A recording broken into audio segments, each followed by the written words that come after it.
તારીખ આજે 6 માર્ચ 2026 રોજના અનુક્રમમાં આપણે આ શ્રી રામાનુજાચાર્યકૃત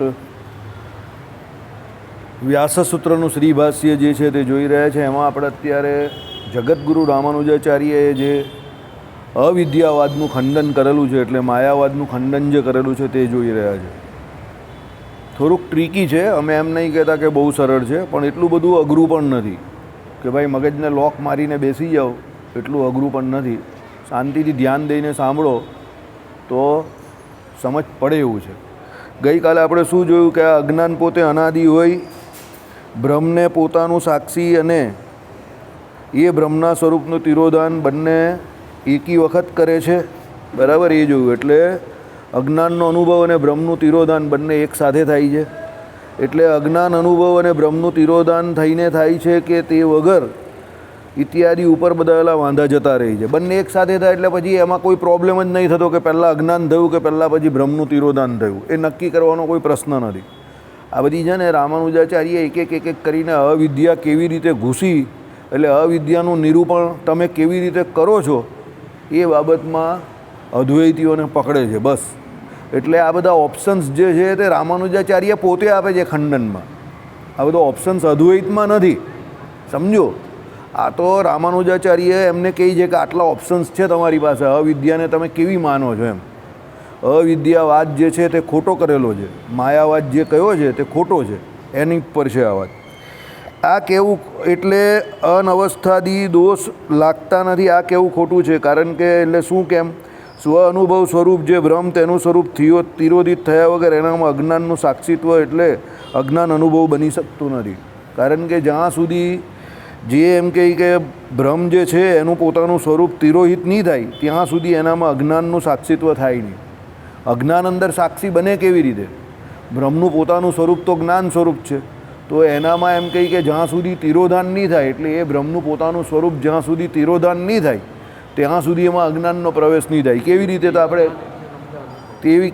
તો આપણે ગઈકાલે સમજાવેલું એ પ્રમાણે કે ભાઈ આ લાઇટ જે છે તે પ્રકાશ જ્યાં સુધી ફેંકે છે ત્યાં સુધી એમાં અંધકારનો પ્રવેશ નથી, પણ જેવો એની અંદર તિરોધાન થયો એટલે પ્રકાશ આવતો બંધ થયો એટલે અંધકારનો પ્રવેશ થયો. એટલે પ્રકાશનું તિરોધાન પામવું એ જ અંધકાર છે. એટલે પ્રકાશનું તિરોધાન પામવું એટલે પ્રકાશ તિરોધાન પામવું એટલે શું? પ્રકાશ બંધ થઈ જવો, સમજો. તો પ્રકાશનું બંધ થવું, તિરોધાન પામવું એ અંધકાર છે. એટલે પ્રકાશ જો બંધ ન થાય કે એ પ્રકાશનું તિરોધાન નહીં થાય તો અંધકાર આવે જ નહીં. એમ બ્રહ્મ જે છે એમાં તિરોધાન નહીં થાય કોઈ પણ પ્રકારનું અવિદ્યાએ કરીને, તો ત્યાં સુધી એનામાં શું છે કે અજ્ઞાનનું સાક્ષીત્વ બની શકતું નથી. બરાબર? એટલે અજ્ઞાનનો પ્રવેશ જ નહીં થાય તો પછી એનું સાક્ષી કઈ રીતે બનવાનું એમ. એટલે શું કહ્યું? બ્રહ્મ તેનું સ્વરૂપ તિરોહિત થયા વગર એનામાં અજ્ઞાનનું સાક્ષીત્વ એટલે અજ્ઞાનનો અનુભવ બની શકતું નથી. એ સ્વરૂપ બીજા કારણ વડે તિરોહિત થયું છે એ કહેતા હો તો અજ્ઞાનનું અનાદિત્વ થઈ ગયું. એટલે હવે તમે એમ કહું છો કે કોઈ બીજા કારણથી એમ કહી કે શું તિરોહિત થયું એમ કહેતા હોવ તો બીજા કોઈ કારણથી એટલે શું છે કે કોઈ અત્યારે અવિદ્યાએ પ્રવેશ કર્યો ને એને કારણે નહીં, પણ કોઈ બીજું કારણથી. તો પેલું બીજું કારણ જે છે તે પણ એમ કહે કે અનાદિ હોવું જોઈએ ને, કારણ કે બ્રહ્મ તો અનાદિ છે. તો પછી હમણાં નથી ઘૂસી અવિદ્યા તો કોઈ બીજું કારણ છે, તો બીજું કારણ અનાદિ હોવું જોઈએ. કારણ કે અવિદ્યા તો હમણાં આવી ને, પહેલાં તો બ્રહ્મ તમારું જ્ઞાન સ્વરૂપ જ હતું, સમજો. એટલે રામાનુજાચાર્યએ બહુ સરસ દલીલ કરેલી છે. તમે શાંતિથી સાંભળો અને સમજો તો તમને બહુ મજા આવે એવું છે. આ ઇન્ટરેસ્ટિંગ છે, બોરિંગ નથી. પણ તમે શું પેલા વાઘા જેવા બેસી રહેવું છો તો પછી બોરિંગ થઈ જાય. કારણ કે તમે દલીલને સમજો તો તમારું માઇન્ડ એક્ટિવેટ થશે, સમજો. બીજું કારણ એટલે શું? બ્રહ્મ અનાદિ છે. તો હવે તમે અવિદ્યા અત્યારે કલ્પો એનામાં, સમજો. અત્યારે અવિદ્યા આવી એવું કલ્પો, સમજો. તે અજ્ઞાન અત્યારે આવ્યું એમ કેવું તો અત્યારનું કારણ થયું, તો એ અત્યારે આવ્યું તો પ્રોબ્લેમ જ નથી કોઈ, ચાલ ભાઈ. તો એ બ્રહ્મ તિરોહિત થઈ ગયું એને કારણે. પણ તમે એમ કહી કે એનાથી નહીં થયું, અત્યારના કોઈ કારણથી, કોઈ બીજા કારણથી થયું, તો બીજું કારણ એ બ્રહ્મ છે તેની સાથે હોવું જોઈએ, તો એ અનાદિ થયું ને. એટલે અજ્ઞાન પણ અનાદિ થઈ ગયું. સમજ પડી? એટલે શું કહ્યું? તો અજ્ઞાનનું અનાદિત્વ થયું અને પૂર્વોક્ત અનવસ્થા પ્રાપ્ત થઈ. કેવી રીતે? અજ્ઞાન અનુભવનું કારણ બ્રહ્મનું તિરોધાન અને બ્રહ્મના તિરોધાનનું કારણ વળી બીજું અજ્ઞાન. સમજો, અજ્ઞાનના અનુભવનું કારણ શું થયું? બ્રહ્મનું તિરોધાન. એટલે અજ્ઞાન જે છે તે કેવી રીતે આવ્યું? દાખલા તરીકે લાઇટ બંધ થઈ તો કોને કારણે? અંધકાર આવ્યો તો કોને કારણે? લાઇટ બંધ થઈ એને કારણે. પછી લાઇટ બંધ થઈ કોને કારણે? તો અનકનને કારણે. સમજ્યા? એટલે કહેવાનો મતલબ શું છે? અજ્ઞાન અનુભવનું કારણ શું છે? બ્રહ્મનું તિરોધાન. કે ભાઈ બ્રહ્મનું તિરોધાન થયું એટલે અજ્ઞાનનો અનુભવ થયો. અને બીજું શું થયું? બ્રહ્મના તિરોધાનનું કારણ જે પાછું જે છે તે શું છે? બીજું કોઈ અજ્ઞાન, એટલે કોઈ એના આગળનું અજ્ઞાન, બરાબર, જે અનાદિ થઈ ગયું એવું. તો એમ કહે કે એમ પાછળ કારણની દિશામાં અનવસ્થા ચાલી જ આવે છે. પછી તો આનો કોઈ જવાબ જ નહીં આવે. પેલા ચલન જેવું, ચલે છે લખીને મૂકી દેવું પડે. કાં સુધી ચલે છે કોઈને ખબર જ નથી. ગણિતજ્ઞને પણ નહીં ખબર કે ચલન કેમ મૂકેલું છે. વર્ષોથી મને એનો જવાબ જ નહીં મળતો. 10મા ધોરણમાં પેલું ચલન આવે ને, આ બરાબર આ ચલે, પછી છેલ્લે એમ કરીને એને ચલન છે એમ કરીને ચલે છે એમ કરીને મૂકી દે. હું ચલે છે, કોનું ચલે છે, બધું હવામાં અદ્ધર, બરાબર. એટલે આપણે કહીએ મેથ્સમાં પણ ઘણા બધા કોયડા એવા છે કે જે અદ્ધર જ છે. પણ હવે શું છે કે મોટાઓએ માનેલા એટલે આપણે માની લેવો પડે. હા સાહેબ તમે કહો તો સાચા એમ કરીને હા કરવું પડે. પછી આવે ભૂમિતિમાં નહીં આવે તમારે ધારો કે એમ કરીને શરૂઆત કરે. અરે ભાઈ તું હજુ જવાબ આપ્યા પહેલાં જ કાં ધારવાની વાત કરે છે? આ તો તું સાહિત્યની વાત કરે જ ધારો કે દે. તો ગણિતનો દાખલો એમાં ધારવાની કાં વાત આવે? તો એને ગણિતની રીતે સોલ્વ કરી લે. તો પછી ગણિતના દાખલામાં એ પહેલાં ધારો કે એમ કહી એટલે પેલા છોકરાને તો ગોખવાનું થાય. પછી માસ્તર શું કહે? ગણિત ગોખવાનો વિષય નથી. સાહેબ તો પેલો લખવા બેસે પરીક્ષામાં પેપર, તો ગણિત ગોખવાનો વિષય નથી, તો એને ધારો કે યાદ જ નહીં આવે તો પછી કઈ રીતે કરે? રાઇડર્સ કેવી રીતે લખે? ભૂમિતિમાં રાઇડર્સ આવે તો રાઇડર્સ કેવી રીતે લખે? પ્રમેય ઉપરથી રાઇડર્સ લખવાનું હોય તો પ્રમેય એને યાદ હોય, મોઢે કરેલો હોય, ગોખેલો હોય તો જ એને પેલી રાઇડર્સ સોલ્વ થાય. નહીં તો કઈ રીતે સોલ્વ થાય? ABC = PQR, બરાબર. તો AB = PQ, બરાબર, અને AC = PR, બરાબર છે. તો એને આખું યાદ હોય તો પછી એના જેવું બીજું પૂછાય તો એ લખે ને. તો એને એના માટે એ ગોખવું તો પડે જ ને. સમજો? એટલે લોકો ખાલી કંઈ મેથ્સ ગોખવાનો વિષય નથી, બધા એમાં ગોખે જ છે. હા સમજ્યા?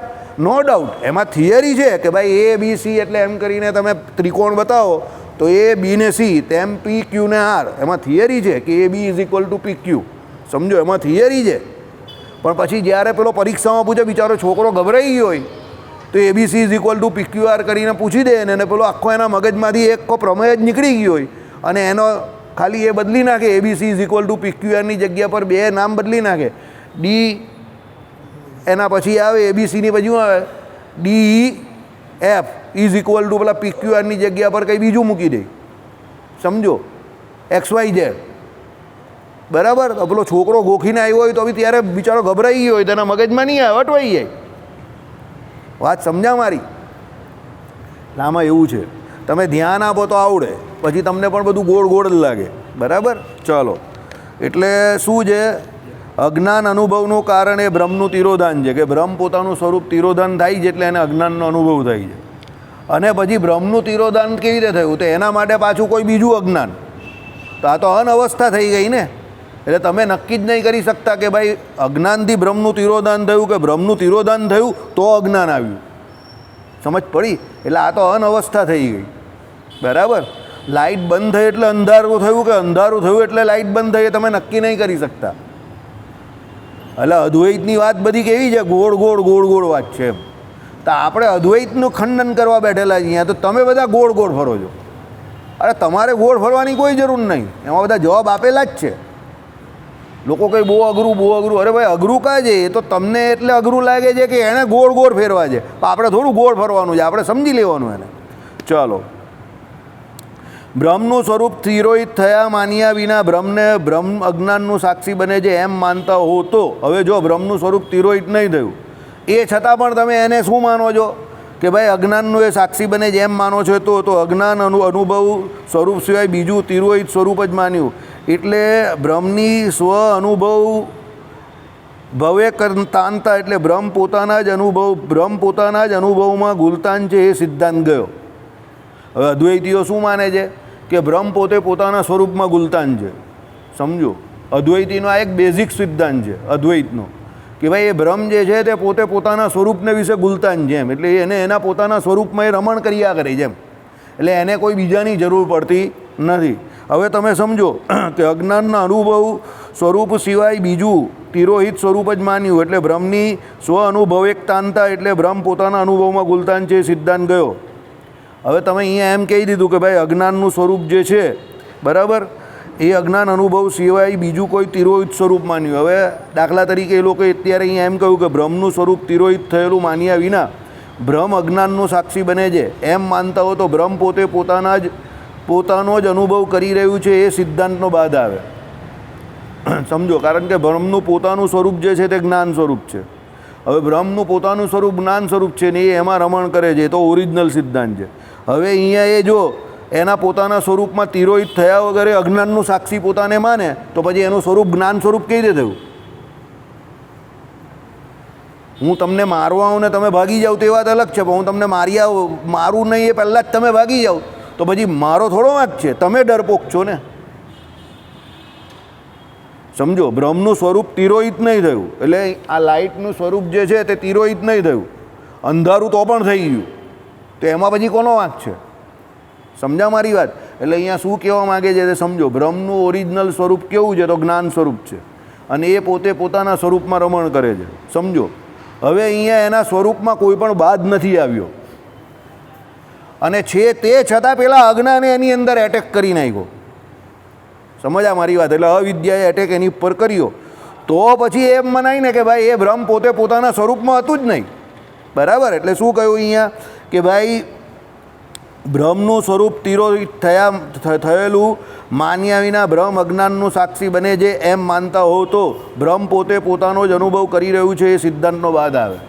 બરાબર?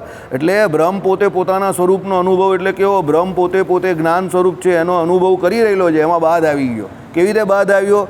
કે ભાઈ એ પોતે એના સ્વરૂપમાં કોઈ પણ પ્રકારનું તિરોધાન નહીં થયું, એટલે એનું પોતાનું સ્વરૂપ જેવું છે તેવું ને તેવું છે, તો પણ એ અજ્ઞાનનું સાક્ષી બન્યું. તો એનું પોતાનું સ્વરૂપ તો જ્ઞાનનું સાક્ષી બને ને, કારણ કે એ તો જ્ઞાન સ્વરૂપ છે. સમજો, દાખલા તરીકે માસ્ટર શું કહે? કોઈ છોકરો બહુ હોશિયાર હોય ને એ ભૂલ કરે તો માસ્ટર શું કહે? હાલા તે કેમ ભૂલ કરી? આ બીજા બધા તો ભૂલ કરે એવા છે, પણ તે કેમ ભૂલ કરી? ત્યારે પેલો છોકરો જ્ઞાનનો સાક્ષી હોવાને બદલે અજ્ઞાનનો સાક્ષી થયો, કારણ કે એણે ભૂલ કરી. બરાબર? એટલે એનું ઓરિજિનલ સ્વરૂપ જ્ઞાન સ્વરૂપ છે, તો પણ એને ભૂલ કરી. પણ એને ભૂલ કરી એટલે તે સમય પર શું માનવું? એનું જ્ઞાન સ્વરૂપ છે એમાં તિરોધાન થયું છે, એટલે એણે ભૂલ કરી, એટલે અજ્ઞાન એની પર આવી થયું. પણ આ લોકો શું કહે છે? ભાઈ એના સ્વરૂપમાં કોઈ પણ પ્રકારનો ફેરફાર થયો નથી, તો પણ અજ્ઞાને એની પર એમ કહી કે એટેક કર્યો કે અજ્ઞાનનું એ સાક્ષી બન્યું. તો એમાં શું થયું ગડબડ? કે ભાઈ તો બ્રહ્મનું સ્વરૂપ જે છે તે અનાદિ થયું જ નહીં, જ્ઞાન સ્વરૂપ. એટલે એ એના સ્વરૂપમાં ગુલતાન રહી છે, એ વાત ખોટી પડી ગઈ. બરાબર? ચાલો, જો હવે આ પેલો મનીષ જાણી જોઈને ચાલ્યો ગયો.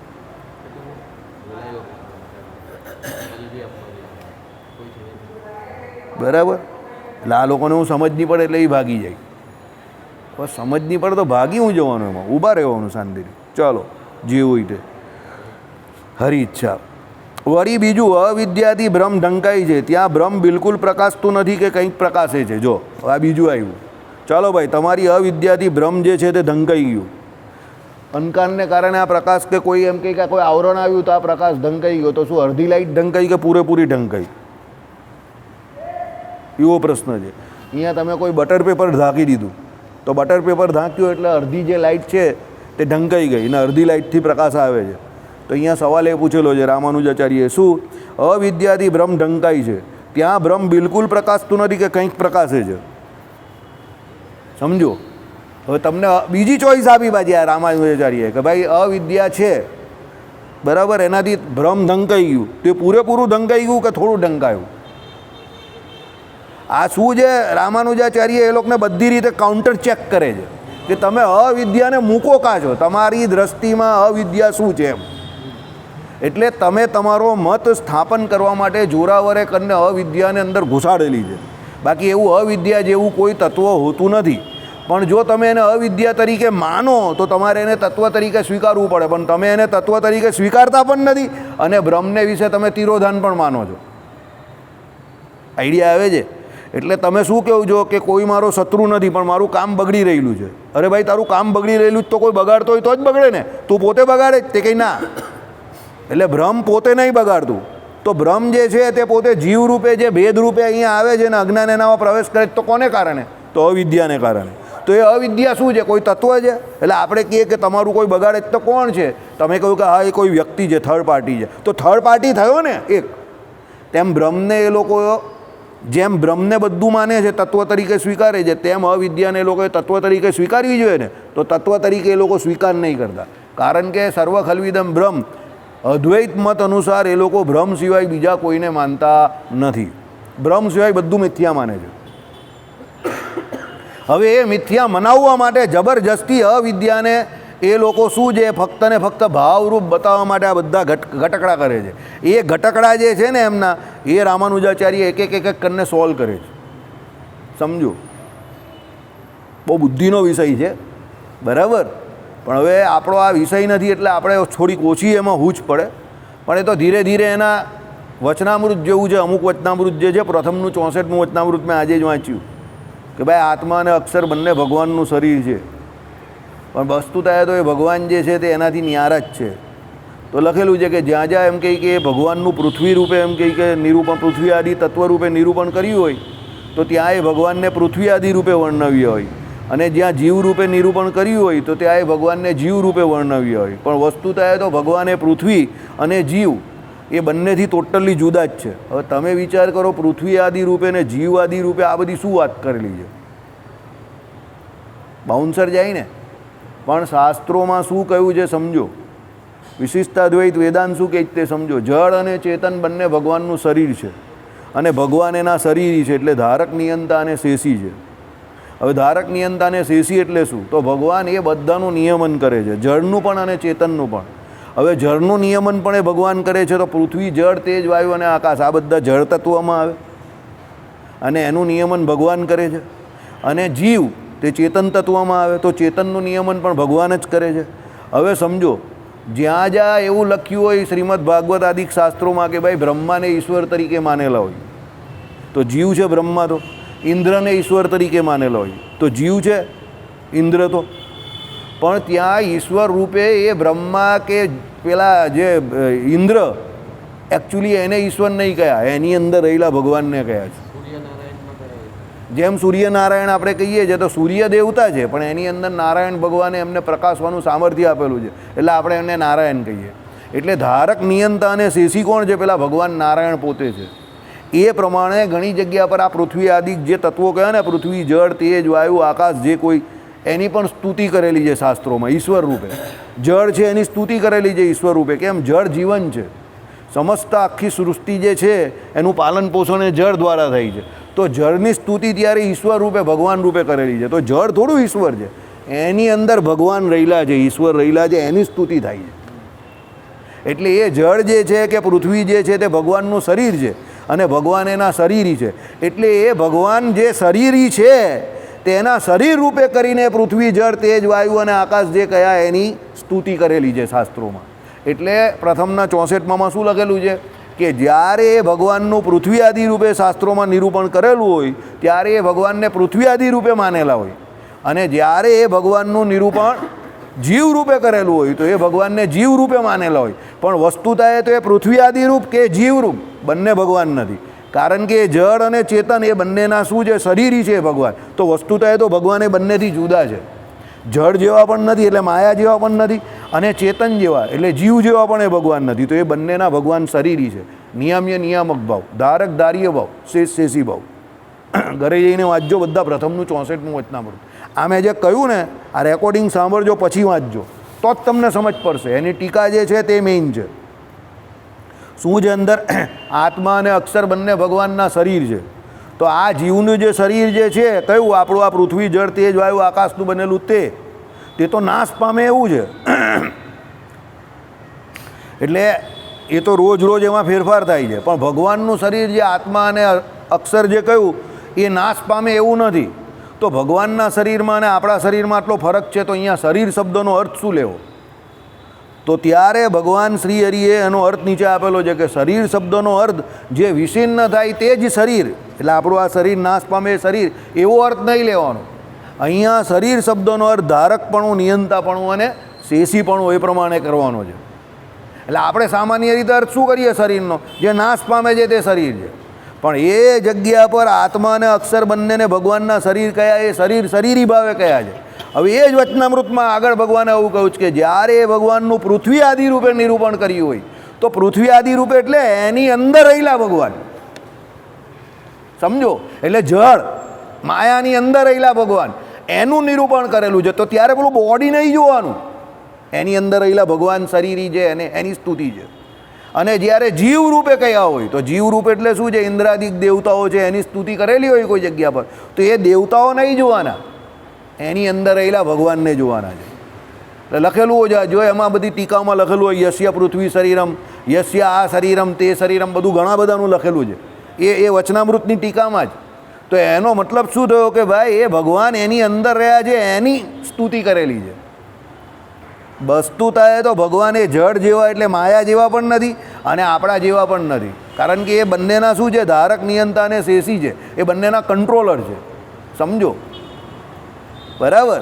એટલે હવે આ વાત તમને અહીં આટલી સરળતાથી સમજ પડે છે, તમે વચનામૃત વાંચજો ઘરે તો તમે પણ અટવાઈ જશો, કારણ કે એ આત્માના આત્મા પણ એ ભગવાનનું નિરૂપણ કરેલું છે આવા શબ્દ વાપરા છે વચનામૃતમાં. પણ તમે આ જે હું અત્યારે કહું છું જો એને મગજમાં રાખશો કે આ જે વિડીયો તમે સાંભળતા હશો તો તમને બહુ સરળતાથી સમજ પડશે. નહીં સાંભળશો તો તમે બધા ગાય વજારી વાજા ગોળ ગોળ ફરિયા જ કરશો. બહુ અઘરું વચનામૃત છે, પ્રથમનું 64મું, બરાબર. તત્વજ્ઞાન છે, એમાં આપણી આખી વિશિષ્ટાદ્વૈત વેદાંતની ફિલોસોફી જ છે, સમજો. ચાલો, એટલે અહીંયા શું કહ્યું કે ભાઈ અજ્ઞાન અનુભવ સ્વરૂપ એટલે એ જીવ છે, એટલે એ બ્રહ્મ જે છે તે પોતે પોતાનું સ્વરૂપ જ એમાં જે ગુલતાન રહી છે તે જ ભૂલી જાય અને અજ્ઞાનમાં આવી ગયું તો બરાબર. એ અહીંયા આપણે સાબિત કર્યું. ઓકે, હવે અવિદ્યાથી બ્રહ્મ ઢંકાય છે ત્યાં બ્રહ્મ બિલકુલ પ્રકાશતું નથી કે કંઈક પ્રકાશે છે. પ્રથમ પક્ષમાં બિલકુલ પ્રકાશતું નથી એમ માનતા હોવ તો બ્રહ્મ જેનું સ્વરૂપ જ પ્રકાશે છે એને ન પ્રકાશવું એનો અર્થ જ એ કે ન હોવું, આ વાત એક કરતાં વધારે વાર કહેવામાં આવી છે. હવે તમે સમજો, તમે એમ કહેવું છે કે અવિદ્યાને કારણે એ બ્રહ્મનો પ્રકાશ જે છે તે પ્રકાશ ઓછો થઈ ગયો. તો ભાઈ કેવી રીતે સંપૂર્ણ ઓછો થઈ ગયો? એટલે શું કહ્યું કે અવિદ્યાને કારણે એ બ્રહ્મ બિલકુલ પ્રકાશતું નથી કે કંઈક પ્રકાશે છે.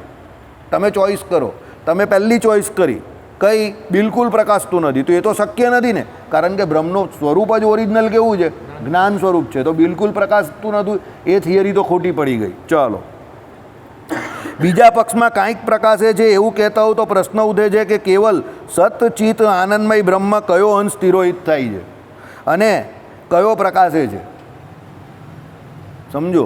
એટલે ભગવાન એમણે શું કહ્યું, છૂટું પાડી દીધું, કારણ કે સચ્ચિત આનંદ જે શ્રુતિ જે છે એ સ્વરૂપ લક્ષણ અદ્વૈતીઓ માને છે. કોણ? જગતગુરુ શંકરાચાર્યના અદ્વૈત વેદાંતમાં પણ સચ્ચિદ આનંદ એ શ્રુતિ તો એ લોકો પણ બ્રહ્મને વિશે માને જ છે, પણ એ બ્રહ્મનું શું માને છે, સ્વરૂપ લક્ષણ. સત એટલે કેવું? ના, અદ્વૈત વેદાંત પ્રમાણે સત એટલે કેવું? જે અસત નથી તેવું. જે રોજ આવતા હશે એને જ ખબર પડશે.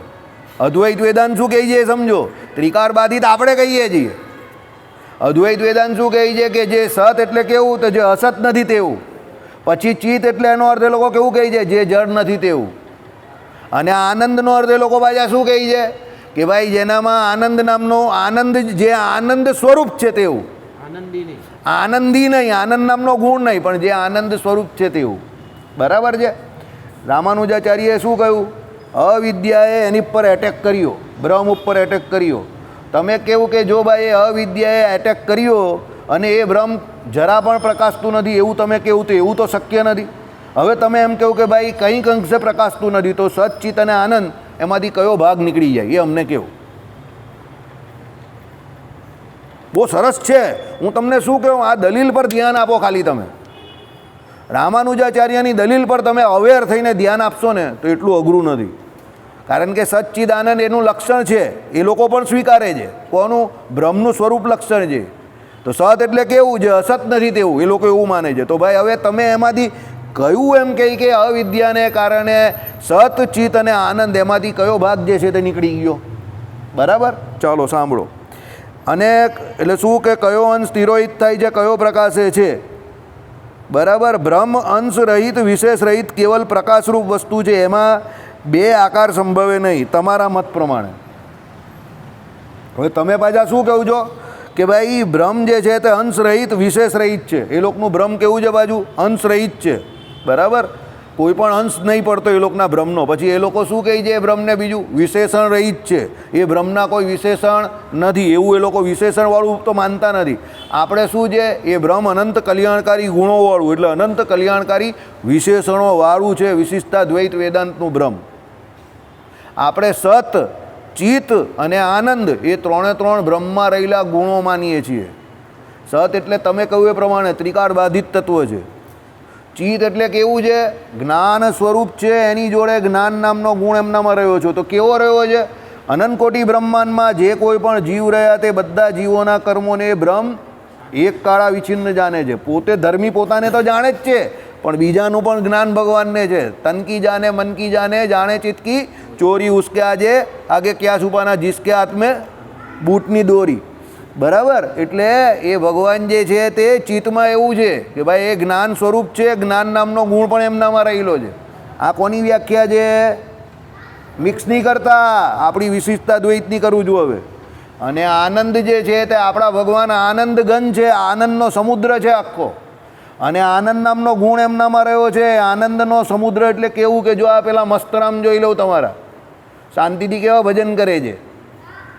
બરાબર, મસ્તરામ જ છે ને, શાંતિથી ભજન કરે છે ને. એને કંઈ ખાવા પીવાનું કે ચીકી બીકી કે ગોળ બોળ આપેલો જ આપણે કંઈ કે દાણા બાણા ચણા કંઈ નહીં, તો બી મસ્તીથી ભજન કરે છે ને. કેમ? એ ભગવાન આનંદનો સમુદ્ર છે, આનંદ ઘન પરમાત્મા છે. એટલે એનો જે સંગ કરે એનામાં પણ એ આનંદ નામનો ગુણ આવે. એટલે આપણામાં શું છે? સત, ચિત્ત અને આનંદ. આનંદ નામનો ગુણ પણ એ ભગવાનમાં રહ્યો છે. અને એ ભગવાન એટલે આપણા આનંદી છે. હવે તમે ટેકનિકલી વિચારો, તમારામાં આનંદ નામનો ગુણ રહ્યો હોય, તમે આનંદી હોવ તો સામેવાળાને ગમે, તમે પ્લીઝિંગ હોવ તો સામેવાળાને ગમે. તમે જ દુખિયારા હો એ કરીને બેઠેલા હો પેલા બળેલા હાથી જેવા, સમજો, તમને જ અંદર બળતરા હોય, તમે જ લેક ઓફ કોન્ફિડન્સ થઈને આમ બેઠેલા હો, તો ભાઈ બીજાને કાં જાગૃત કરવાના? તમારી અંદરથી વાંસ મારતી હોય તો તમે બીજે સુગંધ ફેલાવાના છો? ના. પરમાત્મા આનંદ સ્વરૂપ છે, આનંદી પણ છે. એટલે આપણા ભગવાન જે છે તે કેવા છે? અનંત કલ્યાણકારી ગુણોવાળા છે. આ બધા ગુણ આપણે વિશેષણ ભગવાનમાં સ્વીકારેલા છે. અદ્વૈતીઓનું બ્રહ્મ જે છે તે કેવું છે? વિશેષણે રહિત છે. તો તમે હવે એને એમ કેવું કે કંઈક પ્રકાશે છે ને કંઈક નહીં પ્રકાશતું, તો તમારા મત પ્રમાણે એ પણ શક્ય થતું નથી. કારણ કે તમે કંઈક પ્રકાશે એવું કહો તો એનો અમુક અંશ ઉડી જાય. તો તમે અંશ તો માનતા નથી, કારણ કે બ્રહ્મને લોકો કેવું માને છે? નિર્વિકાર માને છે. નિર્વિકાર માને છે, જેવું ને તેવું, જેવું છે તેવું ને તેવું માને છે. નિરવયવ માને છે, પાછું નિર્ગુણ માને છે. સમજો, આપણા ભગવાન તો કેવા છે ભાઈ? માયિક ગુણે રહિત છે, નિર્ગુણ એટલે. બાકી ગુણ તો આપણા ભગવાનમાં અનંત કલ્યાણકારી ગુણ છે. આર્જવ, માર્જવ, સૌશીલ્ય, ઔદાર્ય, બરાબર. રૂપના ગુણ અલગ, સ્વરૂપના ગુણ અલગ, ને બધા ગુણો ભગવાનના ભક્તે ભોગવ્યા કરવાના. ઊભો રહી જાય ને કે ઘનશ્યામ મહારાજની સામે માળા ફેરવવા શાંતિથી. બરાબર, ભાગવતજીમાં જે દસમ સ્કંદમાં કહ્યું એ પ્રમાણે કે એ શ્રી કૃષ્ણને જોઈને ગોપીઓને તૃપ્તિ જ નહીં થતી હતી. અરે ગોપીઓ તો છોડો, બહુ ઓછાને ખબર હશે, એ ભગવાન મથુરા ગયા તો મથુરાની નારીઓને પણ તૃપ્તિ નહીં થતી હતી. બરાબર, એ સ્ત્રીઓ સ્ત્રી ભાવે ભગવાનને જોતી હતી, તો એમને એમના શરીરમાં પહેરેલા વસ્ત્ર, આભૂષણ, અલંકારનું ભાન નહીં રહેતું હતું. બાકી સ્ત્રીને મર્યાદા હોય ને. આ તો 5000 વર્ષ પહેલાંની સ્ત્રી છે, અત્યારની નથી કે બધું ટૂંકું ટચ પહેરતી હોય. એટલે કહેવાનો મતલબ શું છે કે એ ભગવાનમાં કેવા ગુણ હશે, કેવી મૂર્તિ હશે એ ભગવાનની. રસ માધુર્ય કે સર્વરસ સર્વગંધ એ પરમાત્મા કેવા હશે કે ભાઈ એ પરમાત્માને જોઈને જે સ્ત્રીઓ ભગવાનને જોઈ, એ મથુરાની સ્ત્રીઓ પાછી પેલી ગોકુળની સ્ત્રીઓની ઈર્ષ્યા કરે કે એ કેટલી ભાગ્યવાળી, કે એણે બહુ એ લોકો જલસા કરી નાખ્યા. આ શ્રી કૃષ્ણને એમ કહે કે રોજ સવારે એમ કહે કે જતા હતા ગાયો ચરાવવા, તો ભગવાન વાંસળી વગાડીને સિગ્નલ આપતા હતા, એટલે પેલી બધી ઘરમાંથી બહાર આવીને એને જોવા આવે, અને સાંજે પાછા ગાય ચડાવીને આવે ત્યારે પાછા એમ કહે કે શું એ જ ભગવાન વાંસળી વગાડે એટલે પાછી સિગ્નલ આપે, એટલે ઘરમાંથી પાછી બહાર નીકળીને જોવા આવે. સાંભળો તમે દસમ સ્કંદના ચરિત્રો કેવા જોરદાર છે. એમને એમ નહીં કહ્યું ભગવાને ભક્તિરસથી તરબોળ છે, ભક્તિરસ ઉદય થાય. જેને ભક્તિરસ ઉદય કરવો હોય તે રાતે 10 વાગે વાસુદેવ દલાલ યુટ્યુબ પર આવી જાઓ. બરાબર, મારી જાતને પ્રમોટ નહીં કરતો. ભગવાનના ચરિત્રો એવા છે, તમે ગાયા જ કરો, મજા જ આવે.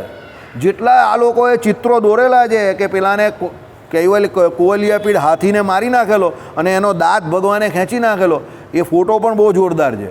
જો ઘણી જગ્યા પર એ ફોટો છે, ભગવાન શ્રી કૃષ્ણ આમ ખભા પર પેલો દાંત લઈને જાય છે કંસની સભાની અંદર. તો એ બધું લખેલું છે અંદર, બહુ સરસ લખેલું છે. બરાબર, ભગવાન શ્રી કૃષ્ણએ જે ચારુણને માર્યો, બલરામજીએ જે પેલા મુષ્ટિને માર્યો, બરાબર, પછી પેલો એના પછી જે આવ્યો એને તો બલરામજીએ શું મલ્લ જ નહીં કહ્યો કે તું મલ જ નથી. ડાબા હાથથી ખાલી એક જ પંચ માર્યો, પેલો જમીન ભેગો થઈ ગયો એક જ પંચમાં, ડાબા હાથથી બાજો. કેમ? બલરામજી કહે તું મલ્લ જ નથી, એમ કહી તારી જોડે યુદ્ધ કરવું અમારા અપમાન જેવું છે. એટલે ડાબા હાથથી ખાલી એને એક જ પંચ માર્યો એટલે પેલો મરી ગયો. બોલો કેવા જોરદાર ચરિત્રો છે. એટલે ભગવાન જે છે તે કેવા છે, સર્વરસ સર્વગંધ છે. આનંદ નામનો ગુણ એમાં ભારો ભાર રહ્યો છે. આવું આપણું વિશિષ્ટાદ્વૈત વેદાંત છે. અનંત કલ્યાણકારી ગુણવાળા છે. આ તો નિર્ગુણ છે, આમાં કોઈ ગુણ જ નથી, નિરંશ છે બાજુ. બરાબર, અદ્વૈતીઓનું ભ્રમ એટલે રસકસ વગરનું, નિરવયવ, નિર્વિકાર. સમજો. હવે એમાં ભજન પેલો કોનું કરે? તો આપણે તો પાછા એ લોકો તો નિરાકાર. આપણે તો પેલો આવે તો અહીંયા નારાયણ મુનિદેવ પાસે આવીને ઊભો રહી જાય. બરાબર, હરિકૃષ્ણ મહારાજ પાસે આવીને ઊભો રહી જાય, ઘનશ્યામ મહારાજ પાસે આવીને ઊભો રહી જાય. પેલા તો પાછા નિર્ગુણ નિરાકાર માને, તો ઊભો કા રહેવાનો? પેલો ભજન કેવી રીતે કરવાનો? સમજો. એટલે અદ્વૈત વેદાંતની આ બધી જે કોઈ પણ સતદૂષણી અને સદભૂષણી બંને પુસ્તકો જે છે, ભૂષણીમાં એના 100 એમ કહી કે શું બતાવેલા છે અદ્વૈતના ભૂષણો એટલે ગુણો, અને દૂષણીમાં એના શું 100 દૂષણો બતાવેલા છે. આ બધા અદ્વૈતના દૂષણો છે. હમણાં જે આપણે વાત કરીને તે કે એનું ભ્રમ અનિર્વચનીય છે, નિર્ગુણ છે, નિરાકાર છે. તો ભક્તિ કેવી રીતે કરે? પેલો નિરાકારની ભક્તિ કેવી રીતે થાય? ભગવાને કહ્યું એ પ્રમાણે કે 100 વર્ષ સુધી તમે બહાર જઈને આકાશને ચાટો, તેમાં કંઈ સ્વાદ આવવાનો છે? તેમ નિરાકારની ભક્તિ કેવી રીતે કરે પેલો? બરાબર, ચાલો. હા, ઓકે. એટલે બ્રહ્મ અંશ રહિત, વિશેષ રહિત, કેવલ પ્રકાશ રૂપ વસ્તુ છે. એમાં બે આકાર સંભવે નહીં. એટલે તિરોધાન અને પ્રકાશ બે એકી વખતે બની શકે જ નહીં. એટલે તમે કહો કે અડધું પ્રકાશે ને અડધું ન પ્રકાશે, તો અડધું પ્રકાશે ને અડધું ન પ્રકાશે એટલે તિરોધાન ને પ્રકાશ બે થઈ ગયા ને? એ તો શક્ય જ નથી. કાં તિરોધાન પામે અવિદ્યાએ કરીને આખું બ્રહ્મ, કાં પછી આખું બ્રહ્મ કાયમ માટે પ્રકાશરૂપ રહી. હવે જો પ્રકાશરૂપ રહી તો અવિદ્યા થઈ જ નહીં. અને જો તિરોધાન પામી ગયું તો અવિદ્યા જે છે તે બ્રહ્મ નહીં રહ્યું. તો પછી બ્રહ્મ અનાદિકાથી રહ્યું. કારણ કે એ લોકો તો બ્રહ્મના સ્વરૂપને વિશે જ બધું માને છે. તો બ્રહ્મ અજ્ઞાન સ્વરૂપ થઈ ગયું તો પછી બ્રહ્મ જ ન રહ્યું. તો બ્રહ્મની જે પ્રત્યક્ષતા છે કે બ્રહ્મની જે હાજરી છે એની પર જ ક્વેશ્ચન માર્ક થઈ ગયો, એના અસ્તિત્વ પર, અવિદ્યાને કારણે. તો અવિદ્યા બ્રહ્મથી મોટી થઈ ગઈ. હવે બ્રહ્મનું અસ્તિત્વ જ જો ખતરામાં આવી ગયું તો પછી મોક્ષ કેવી રીતે થાય? સમજો. એટલે આ બધા અદ્વૈત વેદાંતના બહુ મોટા મોટા શું છે? દૂષણ છે. ચાલો. વળી તમે કહેશો કે બ્રહ્મ કેવલ સતચિત આનંદરૂપ છે, પણ અવિદ્યાએ કરીને એનું સ્વરૂપ ઢંકાયેલું છે. પાછું આવ્યું. આ પાછા જો તમે આમાં કન્ફ્યુઝ નહીં થતા, આ આપણાવાળા દલીલ કરે છે. આ લોકો આપણે મદદ કરે છે. અદ્વૈત વેદાંતને એનો નિરાશ કરવામાં આપણે આ મદદ કરે છે. તો ભાઈ તમે સચ્ચિદ આનંદરૂપ માનો છો, બરાબર, અને અવિદ્યાએ કરીને એનું સ્વરૂપ ઢંકાયેલું છે. તેથી તે અવિશદ એટલે ચોખ્ખું નહીં તેવું મેલું દેખાય છે, સ્પષ્ટ નહીં દેખાતું. વિશદ એટલે સ્પષ્ટ દેખાવું. ગુજરાતીમાં શબ્દ છે વિશદ, બરાબર. વી પછી સ એટલે કયો? સ, મીંડાવાળો સ. વિશદ એટલે સ્પષ્ટ દેખાવું. જે વસ્તુ સ્પષ્ટ દેખાય એને વિશદ કહેવાય. ભાઈ અત્યારે મને આ બધા વિશદ દેખાતા થઈ ગયા, એટલે સ્પષ્ટ દેખાતા, પણ 2 વર્ષ પહેલાં નહીં દેખાતા હતા. તમે કહો કે કેમ નહીં દેખાતા હતા 2 વર્ષ પહેલાં? તો 2 વર્ષ પહેલાં આંખોમાં પેલી એ લીધેલી ને વેક્સિન, એને હિસાબે તકલીફ આવી ગયેલી, બરાબર. પછી આંખના લેન્સ પેન્સ આવી ગયા. હવે નવા લેન્સ એવા આવી ગયા છે કે ભાઈ તમને બધું આરપાર દેખાતું થઈ જાય. સમજી ગયા? એટલે પેલા કમલભાઈ સુધીના માણસ મને એકદમ સ્પષ્ટ દેખાતા થઈ ગયા, પેલા કાકા મને એકદમ સ્પષ્ટ દેખાતા થઈ ગયા લેન્સને કારણે. સમજો. એટલે લેન્સને કારણે સ્પષ્ટ એટલે વિશદ દેખાતા થઈ ગયા, બધા સ્પષ્ટ દેખાય છે. પહેલાં કેવા દેખાતા હતા? અવિશદ, ધૂંધલા. પેલો પોલીસવાળો આમ દૂરથી આવે ને દંડો લઈને તો આપણે એનો દંડો દેખાય, પોલીસવાળો નહીં દેખાય. દંડો દેખાય પાછો. આપણે તો કાંઈ દંડો છે એના હાથમાં, નક્કી કોઈ પોલીસવાળા જેવું પ્રાણી લાગે છે એટલે પાછળથી આગળ પોલીસવાળો છે એટલે આપણે ગાડી ધીમે ચલાવતા થઈ જઈએ. સમજી ગયા? બરાબર. કેમ? ત્યારે અવિશદ એટલે સ્પષ્ટ દેખાતા હતા નહીં. ચલો, એટલે શું કહ્યું કે ભાઈ તેથી તે અવિશદ એટલે ચોખ્ખું નહીં તેવું એટલે મેલું દેખાય છે. ત્યાં અમે પૂછીશું કે કેવલ પ્રકાશ સ્વરૂપ છે તેનામાં તેનામાં વિશદતા અને અવિશદતા કેવી? અમારું કહેવાનું તાત્પર્ય એવું છે, આવું છે, જેને અંશ હોય, જેને વિશેષ પ્રકાર હોય, એવો જે પ્રકાશનો વિષય હોય તે આખો ભાસે તે વિશદ એટલે અવભાસ કહેવાય, અને અમુક વિશેષ એમાં ન ભાસે એટલે તે અવિશદ એટલે અવભાસ કહેવાય. તેમાં જે આકાર જાણવામાં ન આવ્યો હોય તે અંશમાં પ્રકાશ ન હોવાથી જ પ્રકાશનું વિશદપણું નથી. સાંભળો, પ્રકાશ અવિશદ છે એમ નહીં, પણ પ્રકાશ છે જ નહીં. હવે અહીંયા આપણે છે ને એ લોકોએ રામાનુજાચાર્યએ એના ટુકડા કરી નાખ્યા. સમજો, વિશદ અને અવિશદના. કેવી રીતે? સાંભળો. કેવલ પ્રકાશ સ્વરૂપ છે તેનામાં વિશદતા અને અવિશદતા કેવી? હવે બ્રહ્મ પોતે કેવું છે? પ્રકાશ સ્વરૂપ છે. તે એ લોકો પણ માને છે. કેવી રીતે માને છે? સચ્ચિત અને આનંદ. તો ચિત્ત એટલે પ્રકાશ સ્વરૂપ, એ લોકો પણ માને છે. ચાલો, બરાબર છે. સ્વરૂપ લક્ષણ તો માને છે. ઓકે. સત્યમ જ્ઞાનમ અનંતમ બ્રહ્મ, એમાં પણ એ લોકો એનું સ્વરૂપ લક્ષણ તો એ માને છે. બરાબર છે. સત્યમ પણ માને છે, જ્ઞાનમ પણ માને છે અને અનંતમ પણ માને છે. લક્ષણ તો માને છે, સ્વરૂપ લક્ષણ. ગુણ નહીં માનતા. સમજો, ગુણ નહીં માનતા પાછા. લક્ષણ માને છે. લક્ષણ માને છે તે પણ કેવી રીતે? આપણે હમણાં વાત કરીએ પ્રમાણે. સત્યમ એટલે કેવું? અસત નથી તેવું. જ્ઞાનમ એટલે કેવું? જડ નથી તેવું. અનંતમ એટલે કેવું? સર્વવ્યાપક છે. અદ્વૈતની વ્યાખ્યા પ્રમાણે. સમજો, બરાબર? ત્યારે આપણી વ્યાખ્યા પ્રમાણે સત્યમ એટલે ત્રિકાળ બાધિત, જ્ઞાનમ એટલે જે ચેતન સ્વરૂપ, જે આપણે અત્યારે બધી ચર્ચા કરી નાખી એના વિશે તે, અને અનંતમ એટલે સર્વવ્યાપક, એટલે એ ભગવાન વિભુ છે, દરેક જગ્યા પર રહ્યા છે તે ભગવાન. પાછા વિભુ છે એટલે એનો મતલબ એવો નથી કે કરતા નથી, પોતે કરતા પણ એટલે પ્રત્યક્ષ રૂપે વિભુ છે. પ્રત્યક્ષ રૂપ એટલે શું? એ ભગવાનનું પોતાનું હું પણ છે. આકાશની જેમ વિભુ નથી. આકાશ કેવો છે? સર્વવ્યાપક, ચારે ભૂતમાં વ્યાપકપણે રહ્યો છે, અનુસ્યુતપણે. પણ એ આકાશ પોતે કંઈ કરતો નથી. આકાશ જે છે તે કર્મનું ફળ નથી આપતો. કેમ? કારણ કે આકાશનું પોતાનું અસ્તિત્વ જે છે તે કેમાં? પ્રત્યક્ષમાં નથી આવતું. કેમાં આવે છે? પરાગમાં આવે છે, કારણ કે એ માયામાં છે. ત્યારે ભગવાન જે છે તે સર્વવ્યાપક છે. તો સર્વવ્યાપક એટલે એવા નથી સર્વવ્યાપક કે કંઈ બોલતા નથી. સમજો, તમે લોકો જ્યારે કોરોના કાળમાં ભણતા હતા ત્યારે ઓનલાઈન ભણતા હતા, તો ઓનલાઈન ભણતા હતા તો તમે બધા રાજાની જેમ ભણતા હતા ને, કારણ કે ત્યારે સાહેબ કંઈ જોવાવાળા જ નહીં હતા. બાજુમાં દૂધનો ગ્લાસ હોય, છાશનો ગ્લાસ હોય, પીતા જાઓ ને ભણતા જાઓ, પીતા જાઓ ને ભણતા જાઓ. મજા આવી ગઈ એક વર્ષ બધાને. બધા જ પાસ, કોઈ નાપાસ જ નહીં. સમજી ગયા? તો એ તમે લોકો આકાશ જ્યારે હતો ને ત્યારે બોસ તમારો આકાશ હતો, એટલે એ કંઈ બોલતો નહીં હતો, કારણ કે કંઈ દેખાતું જ નહીં હતું ને. આકાશ એટલે કેવું? બધું નિર્લેપ, એમ કંઈ દેખાય નહીં. પણ હવે અત્યારે તમે જાઓ તો સાહેબ માસ્તર હોય, પરીક્ષા લઈ, બધું લે, એટલે તરત ખબર પડી જાય. ગ્રેડ આવે પાછા, ભાઈ 7.2 આવ્યા, 7.6 આવ્યા. પેલો બીજો કે મારા 6.8 આવ્યા, એટલે પેલો કે હે મોર એફર્ટ્સ આર રિક્વાયર્ડ, થોડી મહેનત કરવી પડશે. કેમ? કરતા આવી ગયા, પરીક્ષાને ચેક કરનારા, પેપરને ચેક કરનારા, પરીક્ષાર્થી આવી ગયા. કોને ચેક કરનારા? તમને ચેક કરનારા. તો એ કરતા પણ એ વર્તે છે. સમજો, ત્યારે પહેલાં કોઈ કરતા હતા નહીં, તમે પોતે જ કરતા થઈ ગયેલા. એટલે જે કરવું હોય તે કરતા હતા, મોજ કરતા હતા. બરાબર? એટલે અહીંયા શું કહ્યું? સાંભળો કે ભાઈ પ્રકાશ સ્વરૂપ છે તો તેનામાં અવિશદતા અને વિશદતા કેવી? અમારું કહેવાનું તાત્પર્ય એવું છે, જેને અંશ હોય, જેને વિશેષ પ્રકાર હોય, એવો જે પ્રકાશનો વિષય હોય તે આખો ભાસે તે વિશદ અવભાસ કહેવાય. સમજો, એ લોકોના મતલબમાં તો બ્રહ્મ કેવું છે? નિરંશ છે, નિર્વિકાર છે. એમાં કોઈ પણ પ્રકારનો ભાગ કે ત્યાગ કેવું કંઈ છે નહીં. બધું સર્વ ખલવિદમ બ્રહ્મ, એક સરખું જ બ્રહ્મ છે. બરાબર છે?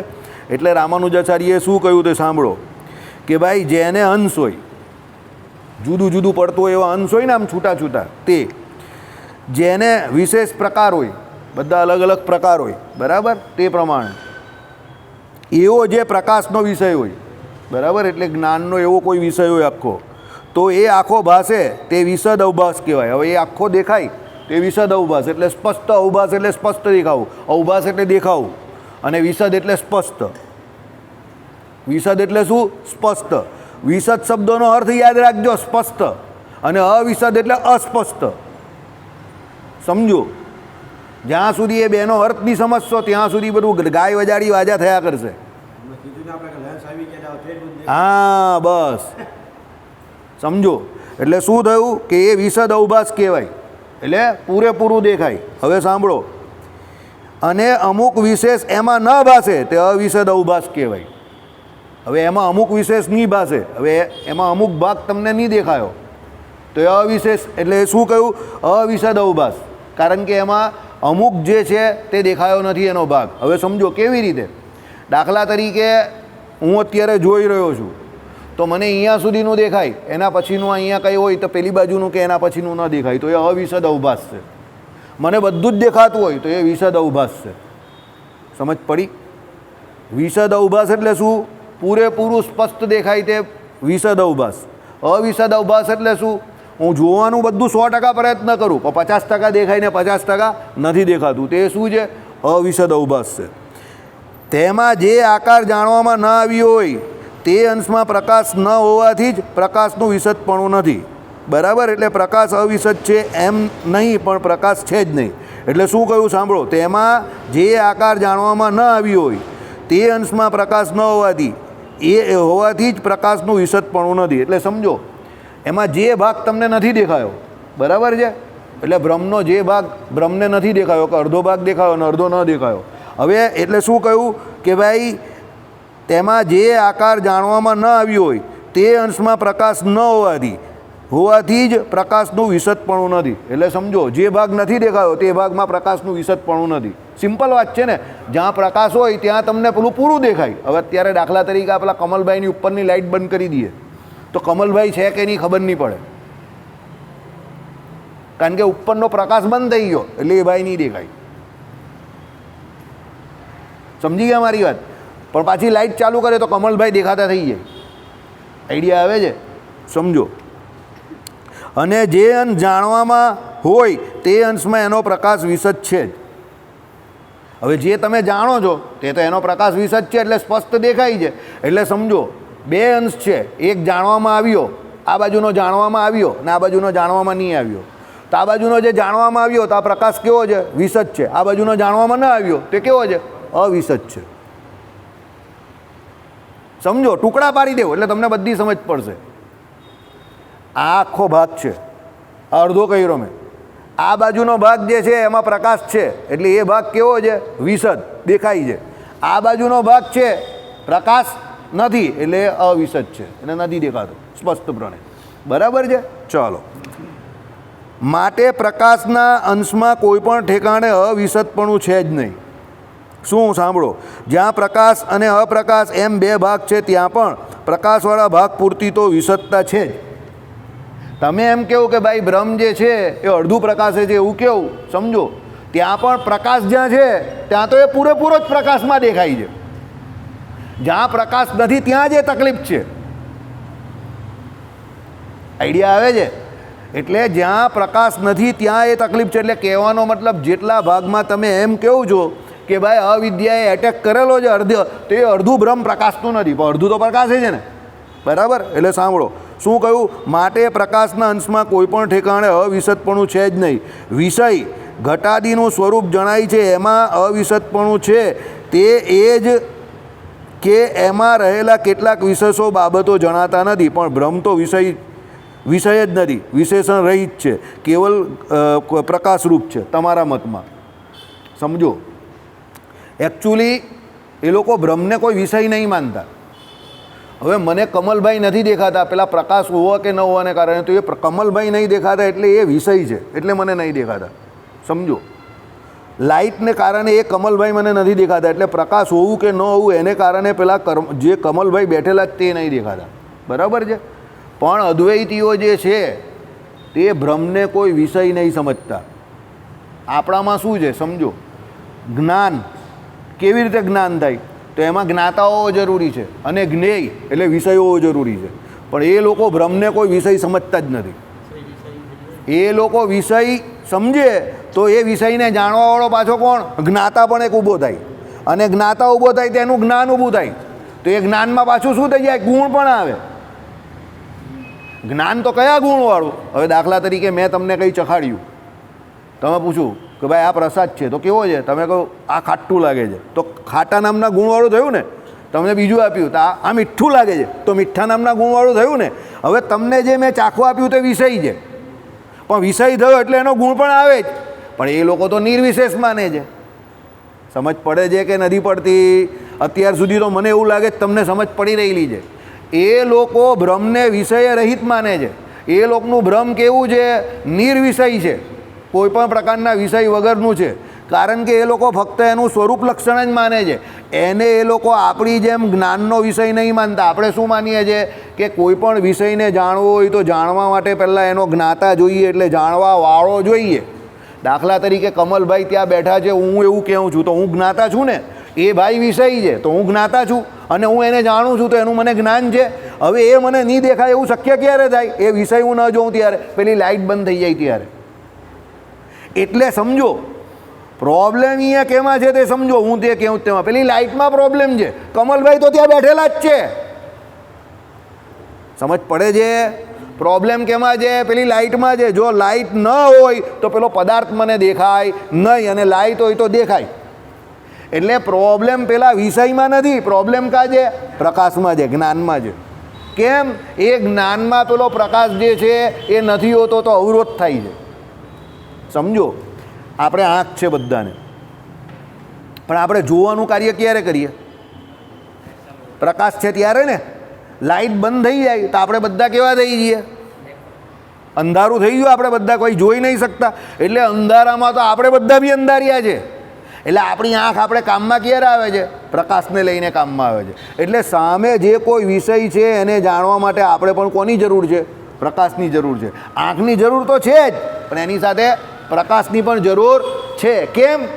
આપણા વેદાંતમાં વિશિષ્ટાદ્વૈત વેદાંત જે છે એમાં જ્ઞાતૃ એટલે જ્ઞાતા, જ્ઞેય એટલે એનો વિષય, અને એનું જ્ઞાન, એ રીતે આખો વ્યવહાર જ્ઞાનનો થાય છે. ત્રણે ત્રણ હોવા જોઈએ. પણ અદ્વૈતમાં એવું કંઈ નથી. એ લોકો શું કહે તે સાંભળો. કેટલાક વિશેષોનું એટલે એનું સ્વરૂપ સાંભળો. ઓકે, અહીંયા આપણે આગળ ચાલ્યા ગયા, સોરી. વિષય એટલે ઘટાદીનું સ્વરૂપ જણાય છે, તેમાં અવિશદપણું હોય છે. તો એ જ કે એમાં રહેલા કેટલાક વિશેષો એટલે બાબતો જણાતા નથી. અવિશદ એટલે સ્પષ્ટ દેખાતા નથી. તો એ કેમ એ વિષય નહીં દેખાતો? કારણ કે અમુક ભાગ જે છે તે પ્રકાશ રહિત છે એટલે એ નહીં દેખાતા, અમુક ભાગ પ્રકાશવાળો છે એટલે દેખાય છે. અહીંયા સુધી તો આપણે સમજ્યા, બરાબર. પણ ભ્રમ તો વિષય જ નથી. અદ્વૈતીઓ બ્રહ્મને વિષય માનતા નથી. એટલે રામાનુજાચાર્યએ શું કહ્યું? ભ્રમ તો તમારા મત મુજબ, નીચે લખેલું છે તમારા મતમાં, તમે જોઈ લો બધા શું લખેલું છે. આ તમારા મતમાં જોઈ લેવું બધા. તમને પાછા એમ કે વાસુદેવભાઈ કંઈ ગોળા નહીં મારતા ને ફેંક બંડલ. તમને પાછું એવું થાય કે ભાઈ આ એનો મત સ્થાપન કરવા માટે ગોળા ફેંકે છે. જો શું લખેલું છે રામાનુજાચાર્યએ? તમારા મતમાં લખેલું છે. નીચે આ 3 નંબર પર ને ઉપર 3 નંબર લખેલા જ જો અહીંયા જોઈ લો. એટલે શું છે? તમારા મતમાં બ્રહ્મ જે છે તે શું છે? વિષય નથી. બરાબર. વિશેષે રહિત છે, એમાં કોઈ વિશેષણ તમારા મતમાં આવતું નથી, અને કેવલ પ્રકાશરૂપ છે. એટલે તમારું બ્રહ્મ કેવું છે? કેવલ પ્રકાશરૂપ થયા કરે. બહુ ટાઈમ થઈ ગયો યાર. એનું સ્વરૂપ પ્રકાશ્યા વિના. ચાલો ભાઈ, કાલે કરવું. શ્રીપતિમ શ્રીધરમ સર્વદેવેશ્વરમ ભક્તિધર્માત્મજમ વાસુદેવમ. થોડું આમાં